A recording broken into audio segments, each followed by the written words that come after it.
22 de octubre es la fecha de la primaria. Insisten en el 22 de octubre. Ha respondido el Consejo Nacional Electoral. Se han hecho las peticiones por parte de la Comisión Nacional de Primarias.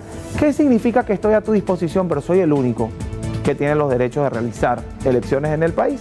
Esto y más en Francas Noches.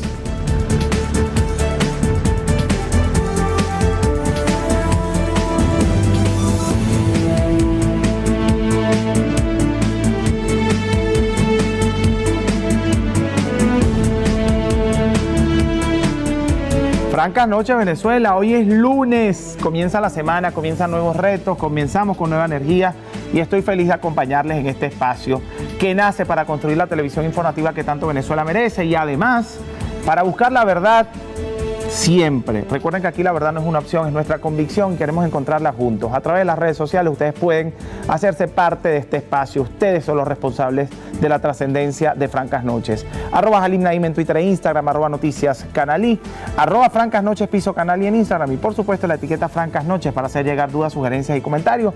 No se olviden del TikTok. El TikTok está muy bien, el TikTok está creciendo, mi TikTok personal @Halim Naim 1, para que también por allí puedan expresarse, drenar, decir todo lo que quieren decir, que seguramente yo no puedo decir en el programa porque esto es un canal de televisión y tenemos que mantener el lenguaje formal porque así tiene que ser la televisión venezolana, una televisión formal. Pero yo sé que ustedes en TikTok drenan muchísimo, ya he leído, me quedo sorprendido de las cosas que dicen. De hecho, hasta me coadyuvan a investigar asuntos interesantes sobre alcaldes, sobre personajes que vamos a traer al programa y eso es interesante, porque ustedes ya se hacen parte de este espacio. Comenzamos con el recorrido informativo, hablamos de la primaria. La primaria no se reprograman y se llevará a cabo de manera autogestionada y manual el 22 de octubre, así lo anunció la comisión encargada de organizar estos comicios a través de un comunicado, el cual destaca que se mantendrá la fecha configurada. El mismo indicó que se ha avanzado en etapas y tareas del cronograma que llevarán las primarias hacia la recta final.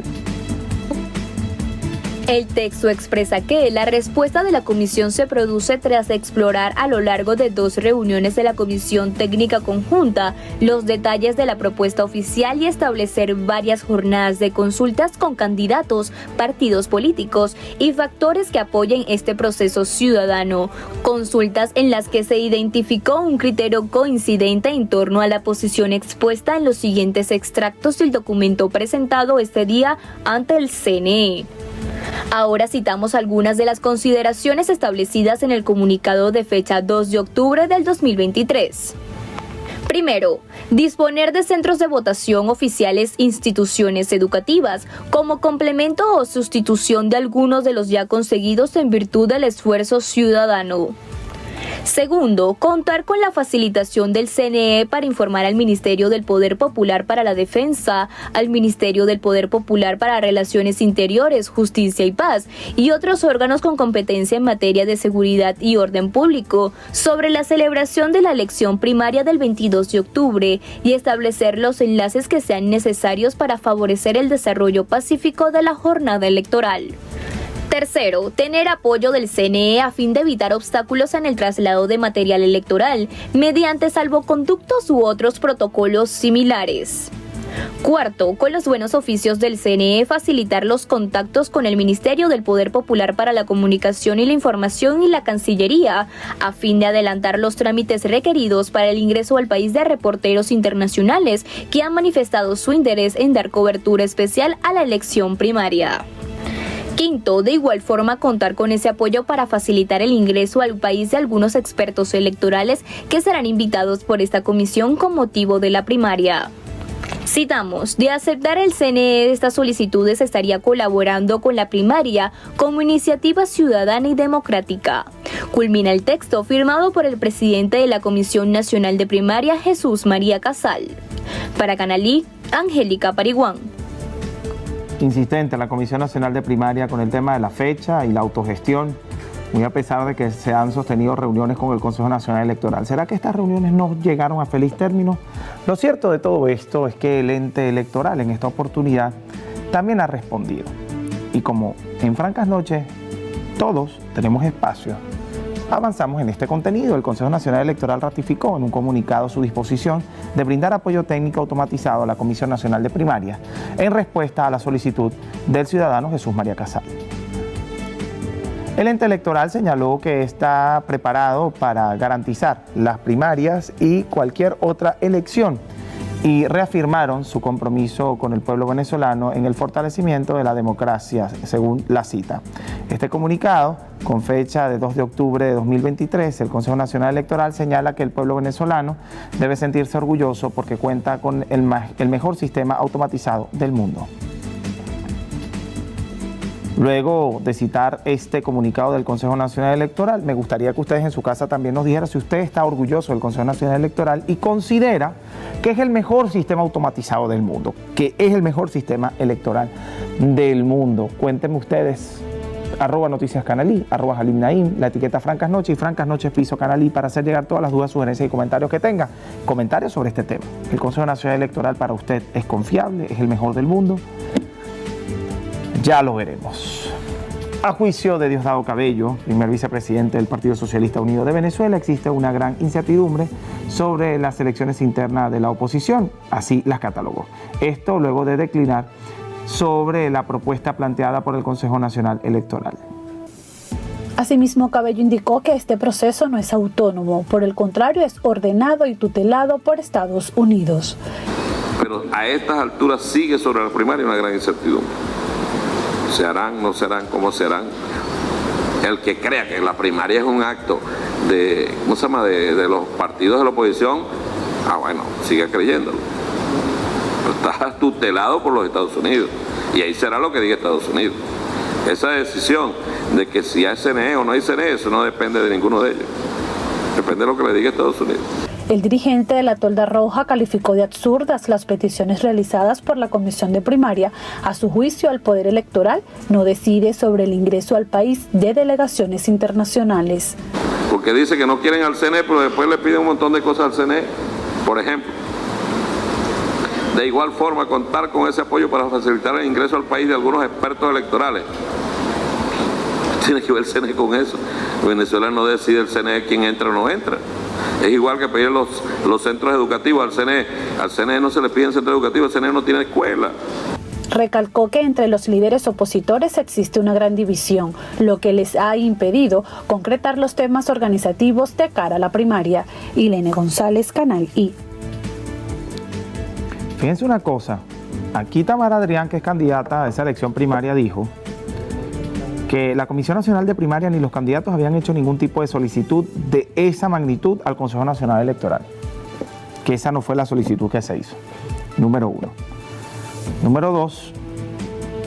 ¿Bajo qué preceptos y cuáles son las pruebas del señor Diosdado Cabello para decir que esto es una elección en la que decide los Estados Unidos? Eso es importante que se demuestre. Por otro lado, si reconoce estos factores de oposición y reconoce el derecho que tiene de participar políticamente en el país, pues debería reconocer también esta elección como una elección de los partidos de oposición o de algunos partidos de oposición. Eso también sería interesante de ver en virtud de la democracia. También el señor Diosdado Cabello hace alusión al Consejo Nacional Electoral, pero viendo lo que ha ocurrido durante todo el día con el Consejo Nacional Electoral, a mí me gustaría que revisemos un poco lo que significa el comunicado del Consejo Nacional Electoral. En el comunicado del Consejo Nacional Electoral, este ente, que evidentemente es el ente rector de las elecciones en Venezuela, se adjudica, atención con esto, la competencia exclusiva para realizar elecciones en Venezuela y ratifica su disposición de prestar apoyo técnico automatizado a las primarias. ¿Cómo interpreta usted eso? Porque yo estoy confundido. La verdad a mí me confunde un poco. Cuando la carta en donde se hace una solicitud, que esa solicitud debe ser respondida en tiempo prudencial, según el artículo 51 y el artículo 5 de la Ley Orgánica de los Procedimientos de las Solicitudes de la Administración Pública, yo pregunto, ¿qué significa responder a una carta donde no se le está preguntando al Consejo Nacional Electoral si él es el único que tiene la capacidad o la potestad de hacer elecciones, que él se adjudique la competencia exclusiva para realizar elecciones en Venezuela? ¿Qué significa eso? ¿Cómo se interpreta esto? Porque además está sujeto a la interpretación. Está sujeto a la interpretación de la opinión pública. Por otro lado, dice que ratifica su disposición a brindar apoyo técnico automatizado a las primarias de la oposición.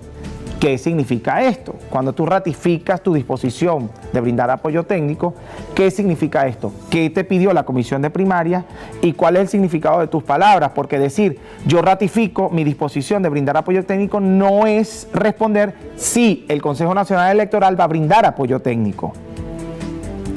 Entonces, dedicarse a decir que es el único que tiene la competencia exclusiva para realizar elecciones no es una respuesta, número uno. Y número dos, tampoco es una respuesta definitiva decir ratifico mi disposición de brindar apoyo técnico. No lo es. ¿Cómo lo interpretan ustedes? Porque yo sigo confundido. ¿Será una respuesta afirmativa o no? No lo sé. Avanzamos en el contenido informativo. El candidato presidencial y secretario general nacional de COPEI, Juan Carlos Alvarado, de una de las COPEI, propuso este lunes al Consejo Nacional Electoral evaluar la posibilidad de realizar elecciones generales en 2024 con la finalidad de lograr el fortalecimiento de la institucionalidad en el país. Y que hemos venido considerando en vista de la profunda crisis que está atravesando nuestro país, en vista de la profunda desvinculación que hay de las instituciones de abajo hacia arriba. Hoy queremos proponer también que se estudie de manera inmediata la posibilidad de la celebración de elecciones nacionales, regionales y municipales para el próximo año 2024 y que desde allí se pueda entonces partir una elección presidencial de gobernadores y de alcaldes ante lo que hoy demanda el país, que es el fortalecimiento de las instituciones. Alvarado indicó que esta es una propuesta que se ha venido recopilando desde hace meses a lo largo y ancho del territorio nacional a través de las estructuras del partido. En referencia a la solicitud de audiencia realizada por el partido al Consejo Nacional Electoral, añadió que hasta la fecha no ha obtenido respuesta del ente. Importante que Juan Carlos Alvarado diga cuándo se hizo esa solicitud y si han cumplido con los tiempos establecidos en la ley. Acudimos a su buena voluntad. Vamos a hablar de servicio público. El paciente Carlos Alberto Luna Ravelo, quien fue diagnosticado paciente oncológico, requiere con carácter de urgencia abiraterona de 250 miligramos de 120 tabletas. Si desea colaborar, comuníquese al número 0424-246-0763. De antemano, muchas gracias. Recuerden que la generosidad del venezolano ha caracterizado a este país durante años, así que a colaborar. Señores, primera pausa del programa. Se está yendo muy rápido este programa porque lo estamos disfrutando. A la pausa, ya volvemos con más de Francas Noches.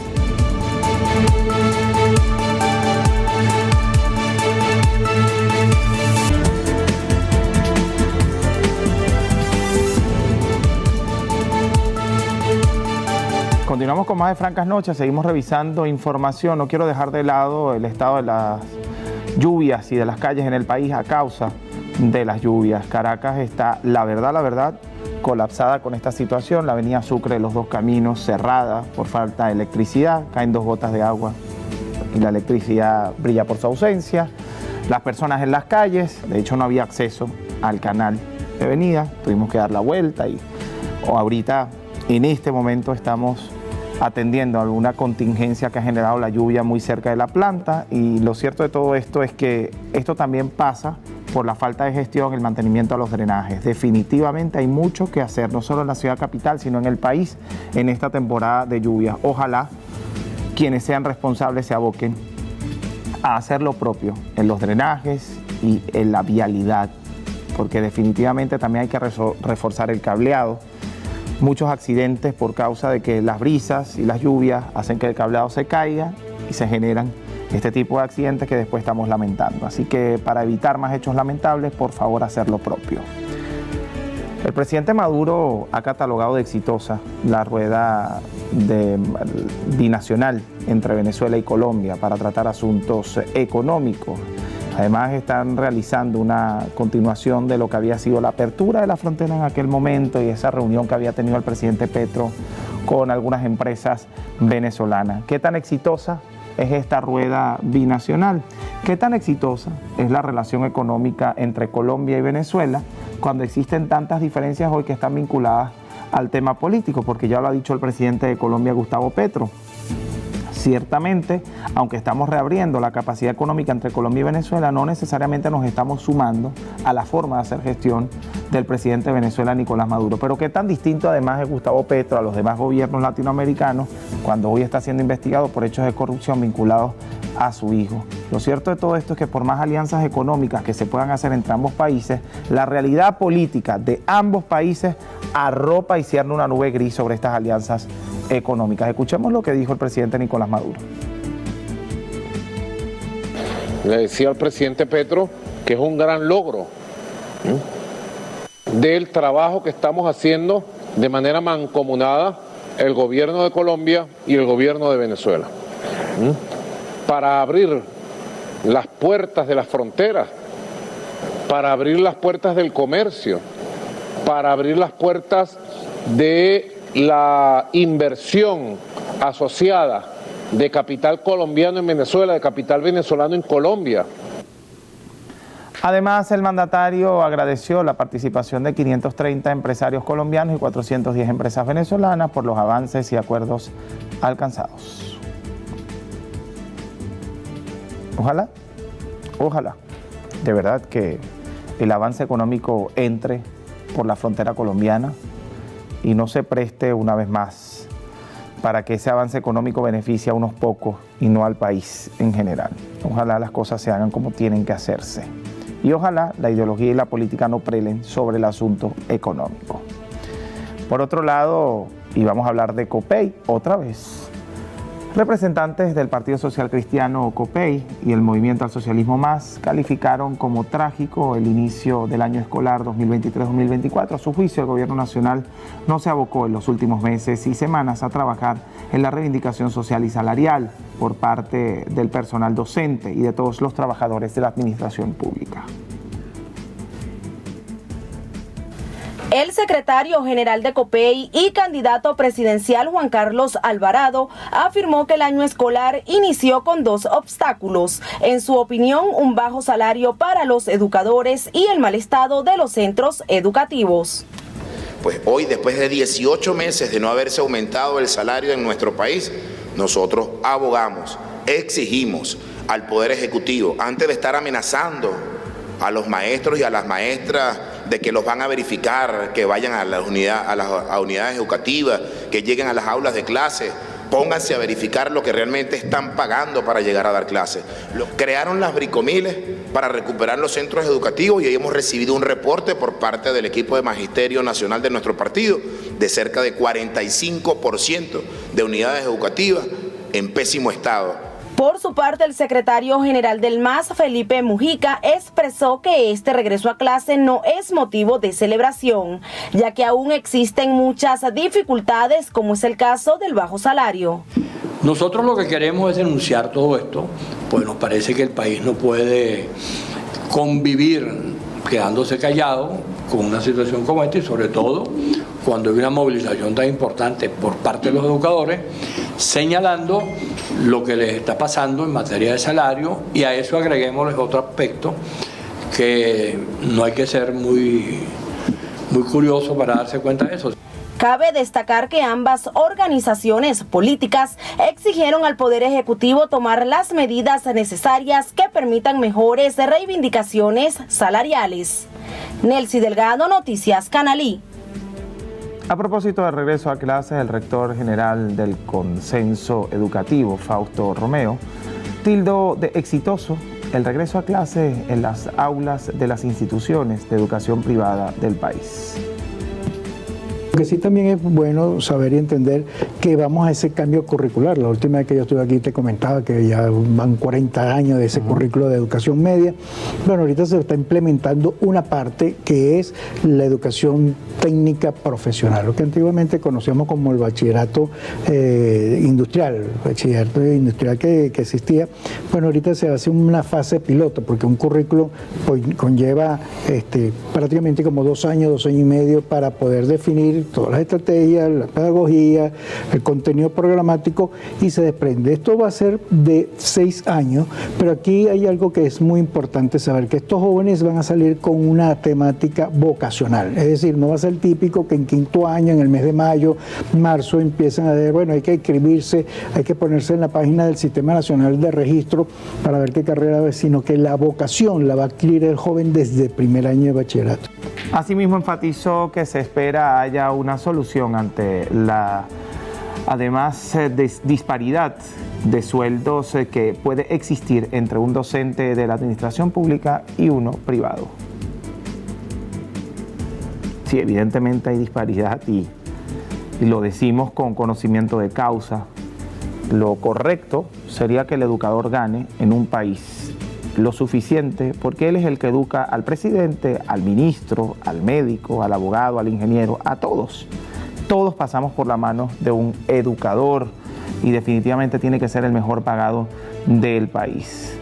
Vivimos en un país donde todos queremos el mejor educador para nuestros hijos, pero nadie quiere que su hijo sea educador, y eso es lamentable. Ante el inicio del nuevo año escolar, padres y representantes se expresaron cómo fue la experiencia de preparar todos los detalles para el nuevo periodo educativo. Los detalles en el siguiente reporte. Más de 28.000 escuelas, liceos y colegios privados del país iniciaron el año escolar 2023-2024 este 2 de octubre. El equipo de Canal I se trasladó hacia algunas de las instituciones escolares del municipio Sucre para captar algunas de las impresiones. Bueno, un poco dificultoso en relación a la economía, pero ahí vamos bastante bien. Que en relación a los cuadernos, libros y eso, para adquirirlos están bastante costosos. Y entonces tenemos que caminar bastante, buscar precios para ver dónde lo podemos adquirir. Si hablamos solamente en textos escolares, $70-80, solamente en textos escolares. Bueno, sin meter los uniformes, si metemos uniformes, $150. La cuestión de los útiles escolares sí han sido bastante fuertes, hay que caminarlo. En parte un libro tiene un precio, por otro lado tienen otros precios y bueno, todo ha sido relativo. Y para conseguirlo, bueno, hemos tenido que ahorrar bastante. Estimamos 3 niños que tenemos gastamos como $600. ¿En útiles escolares? Sí, sí. ¿Solamente en útiles? En útiles, los uniformes aparte. El inicio de clase ha cubierto mis expectativas, ya que todo fue organizado y todo se ha dado a la mejor cabalidad posible. En cuanto a la adquisición de los útiles escolares, bueno, hubo una feria escolar en Sabana Grande, pude adquirir todo, los precios me parecieron accesibles y bueno, mucha afluencia. Esta mañana estaba full el colegio. Mi hijo estudia en la Unidad Educativa Experimental Nacional Luis Beltrán Prieto Figueroa. Sobre el gasto para comprar los útiles escolares, pues los fui comprando desde el inicio de las vacaciones y fui comprando poco a poco. Pues. No sentí el impacto económico. Según informaciones, se estima que al menos un 60% de los venezolanos tuvo que prepararse con 3 o 4 meses de anticipación para poder realizar el ingreso de manera satisfactoria al año escolar 2022-2023. En la cámara de Johnny Guerra, Oriana Cabello, Canal I. $200 de útiles escolares para un niño en un país donde el salario mínimo está en 130 bolívares. Está complicado. Definitivamente está complicado. A los que expresaron esa realidad, definitivamente identificado totalmente. Y a los que no, me gustaría saber qué trabajan y en dónde trabajan, para que se les haya hecho tan fácil el inicio de clases. Y a los que usaron varios meses de anticipación para comprar los útiles, que es lamentable que les genere una preocupación durante 4 meses los útiles escolares, una preocupación que en un país donde el salario es digno y la economía funciona, puede durar un día. Pero bueno. Más de 350.000 estudiantes del país entraron al sistema educativo en la escala de formación universitaria Venezuela. Veamos. Universidades están recibiendo la atención que usted ha determinado y es la funcionalidad, que funcionen, que reciban al estudiantado, que se habiliten las aulas y a la fecha sumamos 1.073 aulas rehabilitadas. Es decir, iluminación, funcionamiento para que se pueda dar el hecho informativo. Todas las mejoras en las estructuras de estas instituciones obedecen al regreso a la presencialidad de las clases de manera óptima a través de la formación educativa en su nivel superior, según lo expresaban ministras, ministros y el primer mandatario nacional, Nicolás Maduro. ¿Usted considera que se están haciendo las atenciones pertinentes a las universidades del país? ¿Considera usted que las universidades están en buen estado en el país? ¿Qué opina un estudiante de una universidad autónoma? ¿Qué opina el estudiante de la Simón Bolívar, de la UCB, de la Universidad de Oriente, de la Universidad de los Andes, de otras universidades públicas? ¿Sí consideran que los cambios pertinentes se están haciendo? ¿Sí consideran que las mejoras necesarias se están haciendo para el mejor inicio a clase? Yo creo que un universitario, estudiante de la Universidad de Oriente, tiene mucho que preguntarle a la ministra y al presidente Nicolás Maduro al respecto, sobre todo de la Universidad de Oriente. Con conocimiento de causa lo digo. Señores, a la pausa termina este bloque de programa. En la próxima parte, Eric Ondarroa, secretario nacional de la Alianza del Lápiz, está con nosotros en Francas Noches para hablar sobre este inicio de clases, sobre el tema educativo. Tiene algunas cifras que mostrar y algunas críticas que hacer a la ministra, además, Yelixe Santaella, que ha dicho que los maestros en Venezuela, por el tema de los salarios, y esto lo dijo una ministra del país, tienen que tener fe, porque con la fe van a llenar la nevera. A la pausa, ya volvemos con más.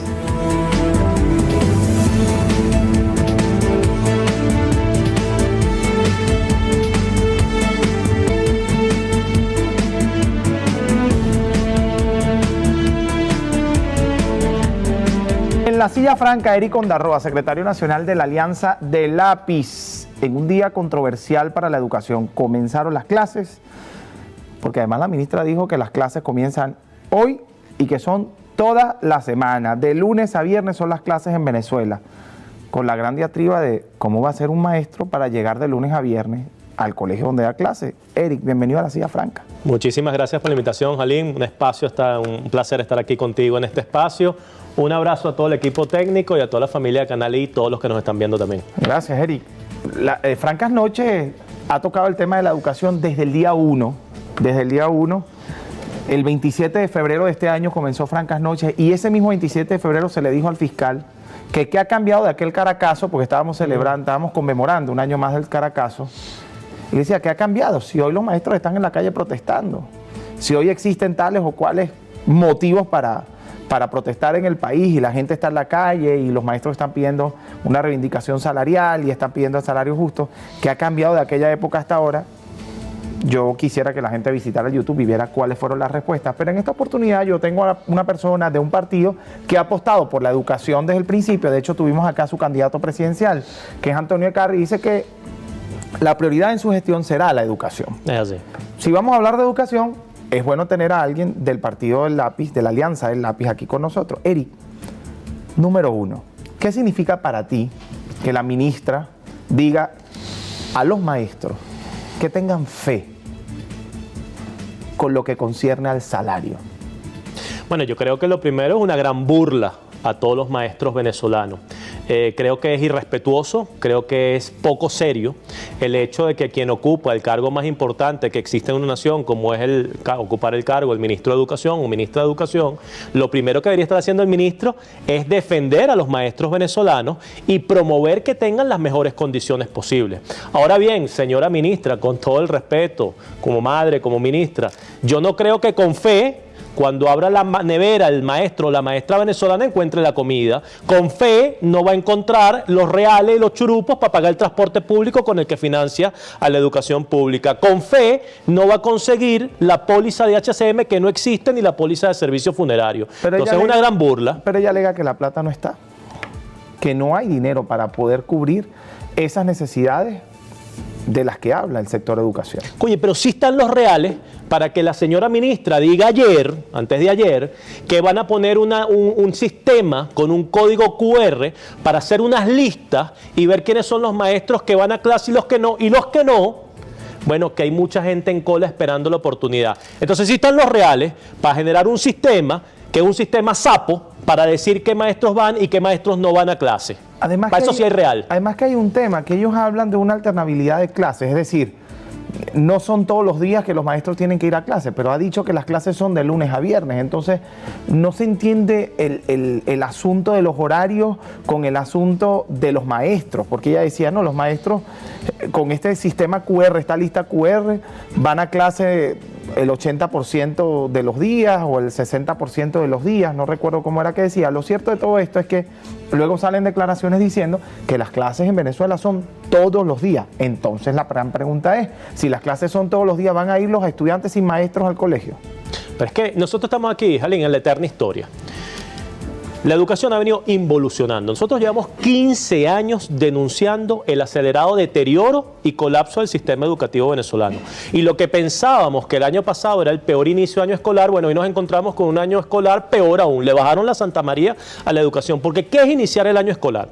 A mí me daba mucha tristeza ver a la ministra de Educación decir, bueno, que estamos iniciando con más de 8 millones de niños en el aula venezolana. No, ministra, una cosa es la matrícula y los inscritos y otra cosa muy distinta es los que efectivamente van a clase. Deje de caerle a coba a los padres, a los representantes y a su jefe, porque usted le está cayendo a coba, al presidente de la República también. Dejen de engañar a los venezolanos, Jalín. O sea, es mentira que vas a tener 8 millones de alumnos llegando a la escuela venezolana. ¿Cómo hace un papá o una mamá? Cualquiera de los que nos están hoy aquí del equipo técnico, los que nos están viendo, desde Guárico hasta Caracas. Oye, ¿cómo hace una mamá hoy para pagar el inicio de año escolar en la educación pública oficial venezolana?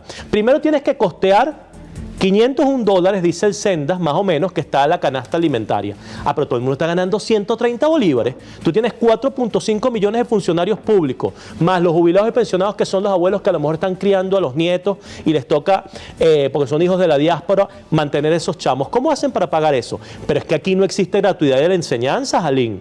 Aquí eso no existe, aquí la educación pública oficial no es gratis. Aquí no se garantizan uniformes, aquí no se garantiza el transporte y no hay transporte escolar y hay déficit de transporte.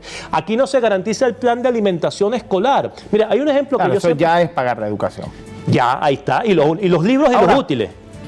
Bien, más allá de lo que está planteando Eric Ondarroa acá en el programa, que es sin duda alguna un tema bastante controversial en el país, planteabas algo, le estás cayendo a coba, y estoy citando, a tu jefe, que es el presidente de la República. ¿Considera que el Ejecutivo no tiene responsabilidad en este asunto? Claro que tienen, pero es que es parte del bochinche y del desorden que existe hoy en los que ejercen el poder en Venezuela. Tú veías cómo declaraciones de altos representantes del gobierno decían, le estamos metiendo internet 5G a 14.000 unidades educativas. Y vamos a llegar a 20.000. Hoy la ministra dice que estamos hablando de 28.000 unidades educativas. Es decir, le pusieron supuestamente internet al 60% de las unidades educativas. No se caigan en embuste. El 70% de las unidades educativas están en la ruina.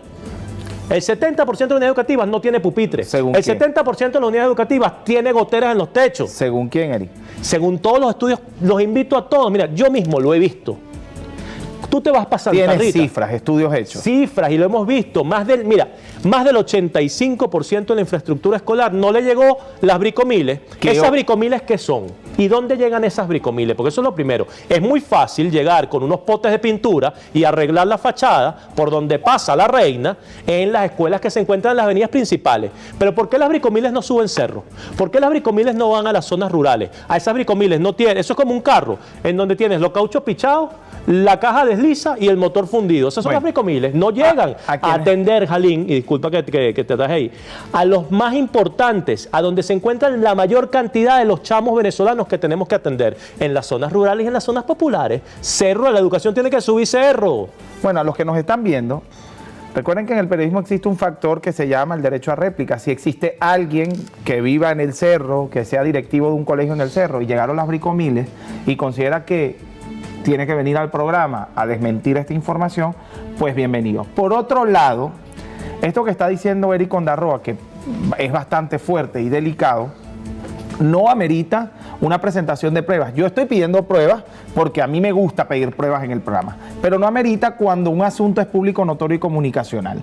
Y si hoy nosotros estamos viendo a madres y padres sufriendo para adquirir los útiles escolares y el uniforme, yo no necesito pruebas que me digan que la gente está sufriendo para adquirir los útiles escolares. No, que nosotros hicimos un estudio, Jalín. Pero más allá del estudio, Eric, también hemos visto, porque lo hemos pasado acá en Francas Noches, que el mismo gobierno ha abierto algunas ferias escolares en donde dicen que están vendiendo todo lo que son útiles escolares y uniformes a menor precio. Hablaban ellos de un 50% menos de lo que se compra normalmente.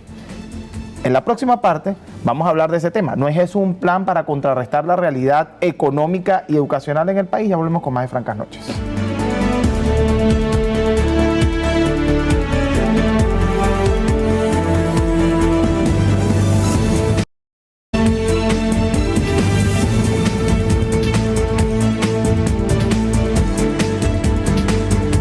Eric Ondarroa, secretario nacional de la Alianza del Lápiz, con nosotros, haciendo un análisis profundo de lo que es la realidad de la educación en Venezuela.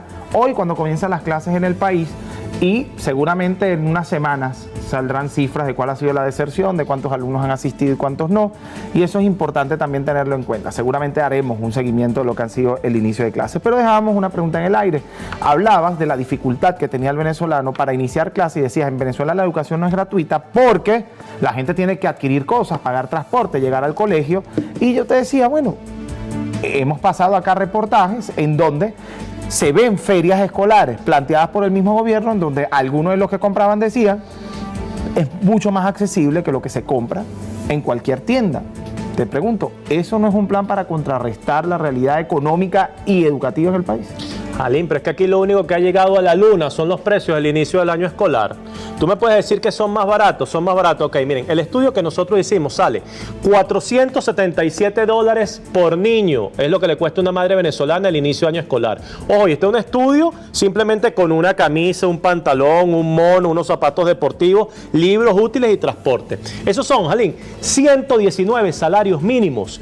10 años de salario es lo que le está costando a una madre, un padre, un representante. Imaginemos que consigan, ojalá, y aplaudimos cualquier buena intención y cualquier acción que haga que estos costos se abaraten. Ojalá, y apostamos de buena fe a que así sea. Bueno, pero es que si lo bajas a la mitad, 238.5.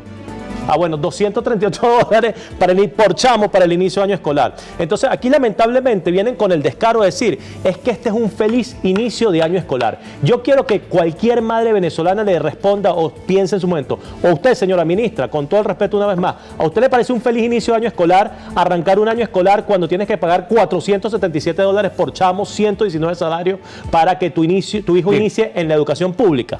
Por Dios, no se puede ser tan descarado y cínico en la vida. Eric, fíjate, el tema feliz es un tema utilizado constantemente por el gobierno venezolano. Dicen que este es el país más feliz del mundo, utiliza la palabra felicidad constantemente.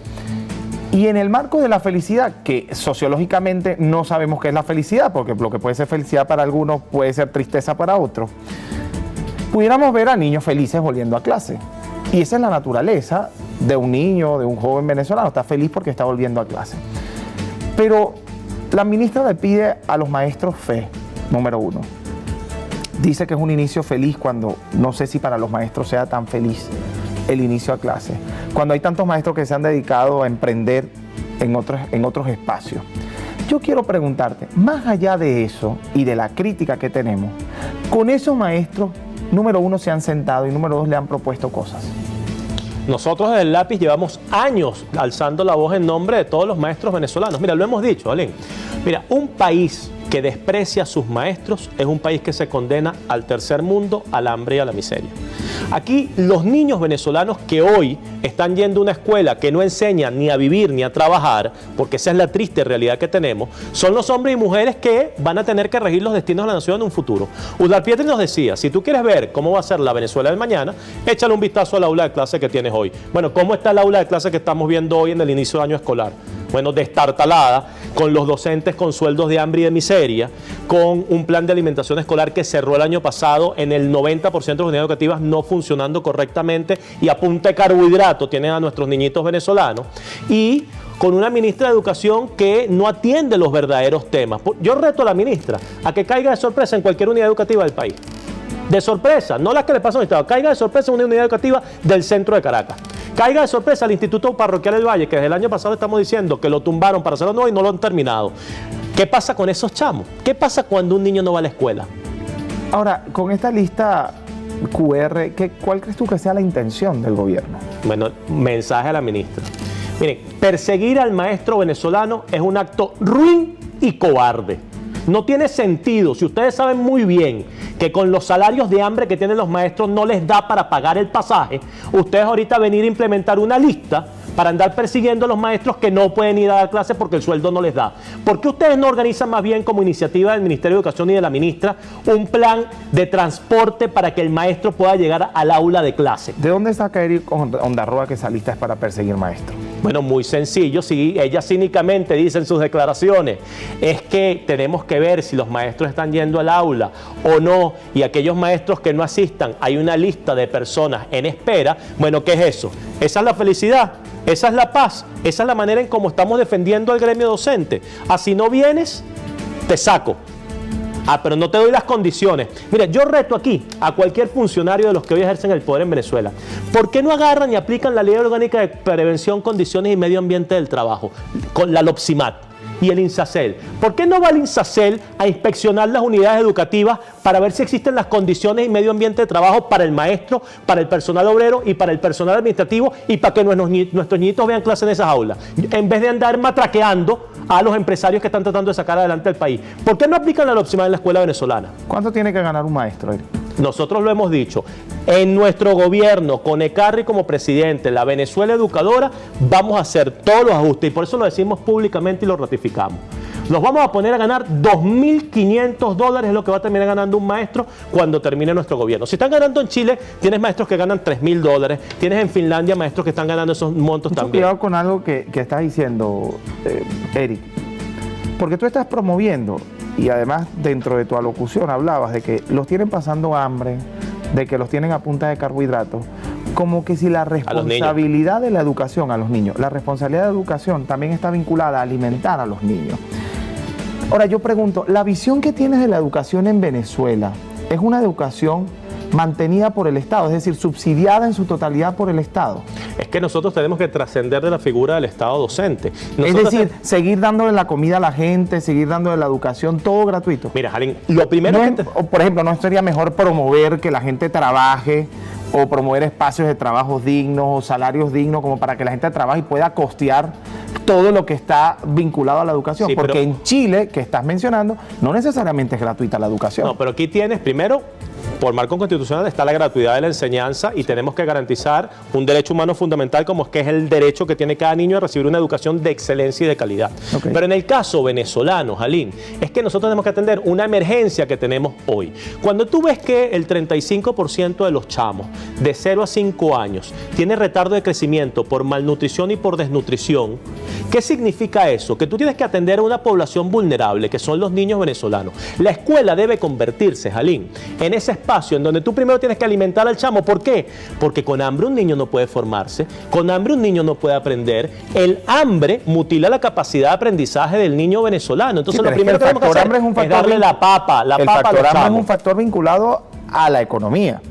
Por supuesto que hay un tema de fondo, y por eso es que nosotros hemos propuesto el tema de que hay que asumir al dólar como moneda nacional, porque hoy lo que estamos viendo es el desangre del poder adquisitivo, del bolsillo de la familia venezolana. Tú estás viendo hoy cómo la familia venezolana está con 130 bolívares, funcionarios públicos, jubilados y pensionados. ¿Cómo hacen para cubrir los $500 de la canasta alimentaria si estás ganando 130? Entonces, esos son los temas de fondo. Por eso es que en el lápiz hemos propuesto, mira, libre convertibilidad y circulación de la moneda, asumir al dólar como moneda nacional para frenar este tsunami en el que se ha convertido, que cae inicio de año escolar. Y aquí te tengo una lámina que quiero compartir con ustedes, ya que viene a colación con la pregunta que estás haciendo. Mira, este estudio, nosotros llevamos varios años haciéndolo, Jalín. En el año 2021, el inicio de año escolar era $270, lo pueden ver aquí, 100 salarios mínimos. En el año 2022, el inicio de año escolar era $312. Eso equivalía a 14 salarios mínimos. Este año, $477, 119 salarios mínimos. ¿Qué significa esto? Bueno, esta es la muestra evidente de un sistema económico fracasado que no conduce a que la familia venezolana pueda vivir en felicidad y en paz. Muy sabroso decir vamos a vivir felices y está todo el mundo con hambre. Hay hambre en la escuela venezolana. Otra cosa que también es sabroso es escuchar decir, bueno, nosotros le vamos a pagar $2.500 a los maestros en nuestro gobierno. En Venezuela también había un problema con la política. La promesa es muy sencilla de hacer. Ojalá se pudieran tatuar en la piel las cosas que prometen. Pero es muy chévere previo a una campaña presidencial decir yo te voy a pagar $2.500. ¿Cuál es la fórmula para poder pagarle $2.500 a un maestro, Eri? Y además alimentar al estudiante en una escuela pública y además mantener la misma cantidad de escuelas públicas en el país. ¿Cuál es la fórmula? Mira, lo primero que quiero hacer la diferencia, no es lo mismo un político que por conveniencia, porque está iniciando el año escolar, hable de educación, a un movimiento social, económico y político que lleva 15 años defendiendo la educación como eje transversal para el desarrollo de la nación y que nuestra propuesta de país es la Venezuela educadora. Es hacer de Venezuela territorio de educación para avanzar. Sin poner en tela de juicio el trabajo que se está haciendo, no ha sido la intención. Pero, ¿cuál es la fórmula para pagarle $2.500 a un maestro? Estamos proponiendo el título Venezuela en el gobierno de Carri. Todo lo que tiene que ver con el aumento en la producción petrolera, y va con la pregunta que me hacías antes, ¿qué estamos proponiendo? Bueno, que cada familia venezolana pueda tener un título, porque es copropietario de esa renta petrolera que tenemos allí, en donde podamos cambiar la manera también en cómo se presta el servicio. Imaginemos que nosotros empecemos a asociar a todos esos maestros en cooperativas y que vayamos también permitiendo que los maestros puedan tener unidades educativas especializadas en cada área y que cada familia venezolana, con su cuota que le corresponde de ese aumento de la producción petrolera, tú llegues con tu voucher educativo y tú escojas cuál unidad educativa es donde quieres llevar a tu chamo a que brinde educación. Nosotros estamos proponiendo para 3 áreas: educación, salud y seguridad social, es decir, atender a los chamos y atender a los abuelos. Ese incremento que vamos a tener en la producción de petróleo, ¿hacia dónde tiene que ir orientado? A que unos políticos lo sigan manejando como lo han manejado los del PSUV y los de la MUD. ¿Por qué no hacemos esto de una manera distinta? ¿Por qué no hacemos que con los avances de la tecnología nosotros podamos saber cuánto le ingresa a la nación por petróleo y que eso se pueda administrar de una manera distinta? Esto me obliga a hacer una pregunta antes de cerrar la entrevista. ¿Cuál es la novedad entonces en la economía? Porque lo que están proponiendo es rentismo petrolero y monoproducción. No, es distinto. Nosotros creemos en la economía. Pero solo me has hablado de petróleo. Economía, no hay diversificación de la economía. Por ejemplo, no estamos hablando ahorita, por ejemplo, de todas las riquezas que tenemos en la fachada atlántica sobre gas, minerales. Estoy preguntando la fórmula para que un maestro gane $2.500 y me habla solo de petróleo, me habla solo de gas y me habla solo de minerales. Y la diversificación de la economía. Vamos a seguir siendo monoproductores y dependiendo de la renta lo que petrolera. te estoy diciendo es que cumplamos una tarea inconclusa en la historia venezolana, que es sembrar el petróleo. Sembrar el petróleo, ¿hacia dónde tiene que ir lo primero que tengamos de recursos de nuestra renta petrolera? ¿Cómo vamos a diversificar si no sembramos en educación y en ese capital humano para que podamos diversificarnos en el futuro? Lo primero que tenemos que atender con los ingresos de la renta petrolera es la educación para que nos podamos diversificar. Ahora, en el lápiz creemos en la economía social de mercado.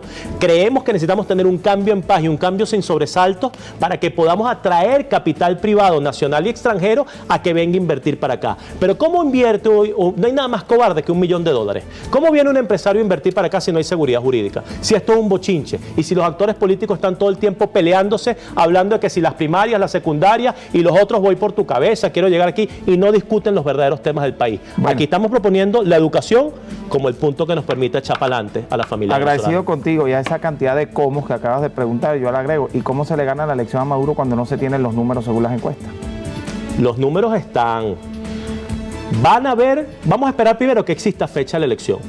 El 82% de los venezolanos está cansado de los que ejercen el poder en Venezuela y de una oposición tradicional cómplice, chora, torpe y sinvergüenza, que hace todos los días algo para que se mantengan los que están en el ejercicio del poder. ¿No eres parte de la oposición? Si somos ¿No has cometido errores? Somos los primeros. No, pero ya va, no puedes comparar. Pues nosotros hemos denunciado públicamente los guisos de Monómero, de Citgo, de la ayuda humanitaria. El tema no es valerse del voto opositor para llegar a un cargo y cometer los mismos guisos que cometen los que están en el ejercicio del poder. Aquí hace falta una cura de verdades. Aquí hace falta valores, ética y principios. Aquí hace falta gente más franca, como Francas Noche. Así mismo. Tremendo programa. Y de esta manera, gracias Eric por estar con nosotros, por considerar que el programa es bueno. No todo el mundo considera eso así, pero bueno, en este espacio estamos construyendo la televisión informativa que tanto Venezuela merece. Y recuerden que aquí la verdad no es una opción, es nuestra convicción y la vamos a perseguir hasta encontrarla, porque se la tenemos que regalar a ustedes en sus hogares, que se los merece. Francas noches, Venezuela. Debate sabroso.